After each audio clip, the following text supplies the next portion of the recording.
Okay, so today we are going to talk about how to stop your horse without pulling. And this is a really hard thing because, you know, you hear all the time, oh, you're supposed to use your seat and half halt and don't pull. But it's hard, you know, when your horse is going fast, not to just want to kind of like lock up on your reins and start water skiing and pulling on your horse. So I'm going to show you a few tips, a few little exercises you can do if you have a horse that kind of just like wants to run away and then you feel like you're just pulling on them. And, you know, pulling doesn't work because horses are much stronger than us. So just like locking and pulling against them, they're just going to get stronger and keep pulling. So it really doesn't work. Right? So in an ideal world, your horse is going to stop from your seat. So like that, you know, like here, okay, I'm walking, my hips are moving. So if I want to stop my horse, what I do is I tighten my lower stomach muscles, I stop the movement in my hips, I squeeze my thighs together, and my horse stops. So ideally, that's how it works, is like you tighten your abs here, you kind of pull your belly button to your spine. I really close my, like you see, stop there. I squeeze my thigh and my knee into the saddle, and that should be all that it takes to get your horse to stop. So let me show you it once from the trot. So I have a nice trot going. Again, my hips and my seat are moving right with my horse. I'll do it where the camera can see me. So if I want my horse to stop, I tighten my belly, I squeeze my thighs together, and he stops. I also am doing like, if I tighten my belly and he doesn't listen, then I'm doing some little half halts with my reins. So let's say, let me get him going a little faster. So let's say he's going and I want to stop and I pull my tummy in and he's still going. I'll do kind of half halt give, half halt give, half halt give. And you see there he walked. It took a little longer, but he still did it. So let me demonstrate.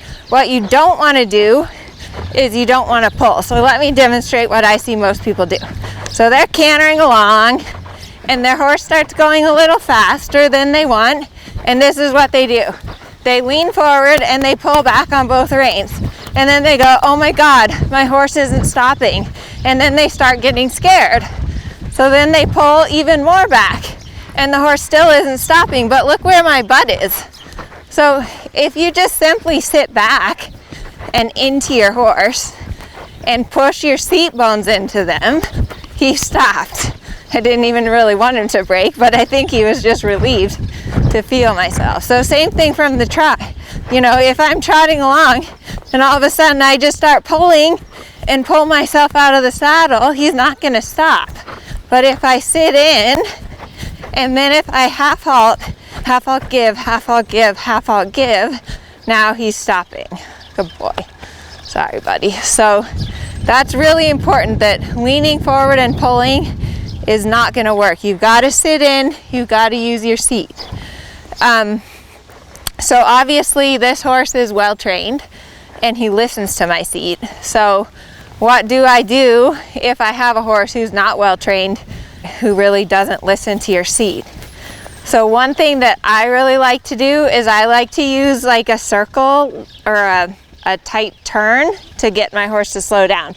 Anytime you turn your horse sharp, they're going to automatically slow down. It's going to take some momentum out. So that's one way to get your horse to slow down without pulling. So let me demonstrate it at the canter. This is a great one that I love. If you have a horse that's kind of hot, like that wants to get going and then you can't stop it, a lot of times what I'll do is I'll do like a forward canter on the long side. So I'll get him going, say, come on, go. And then instead of pulling to bring him back, I'm just going to turn him. Turn, give, turn, give, turn, give, until he comes back to that slower canter.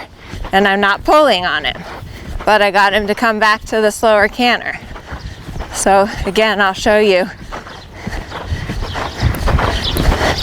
I'll get my horse going, come, and then I'm saying I'm not gonna pull back. I'm gonna turn, give. And again here, you know, I use my seat too, but if your horse doesn't listen to your seat, that's a good way to educate them.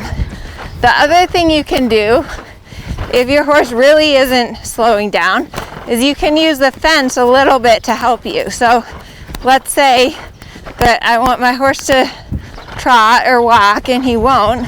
I can make a circle and then kind of aim a little towards the rail, and right as I come to the rail, use the wall a little bit to help me stop him. Good boy. So again, you know, let me show you that again. Say you're trotting and you want your horse to stop. I'm gonna make a circle, come to the rail. Right before I get to the rail, I stop my seat, and then I get him to stop by facing into the rail. So, and then anytime your horse stops, you reward and pet him. So kind of using the rail, especially if you have an indoor arena, you can kind of head your horse into the corner and use that to help teach them to listen to your seat. The goal, of course, is that you should be able to stop just from your seat and your core and your thighs. Like your core, I think of like from my rib cage to my knees. So I tighten my tummy, I squeeze my inner thigh and my back a little bit, and that would be your brakes, but your arms is definitely not. The other thing that's really important is that when you do use your arms for half halts, for intermittent half halts like we talked about, that you're a little bit back. So a little bit your shoulders, like just like not like leaning way back, but just like half a degree, that your shoulders are a little behind your hips. That way when your horse pulls on you, they pull your seat in. The second that your shoulders are just even like half a degree in front of your hips, when your horse pulls on you, you're gonna get pulled out of the saddle like I demonstrated earlier in the canter. So I hope this helps you guys stop your horses.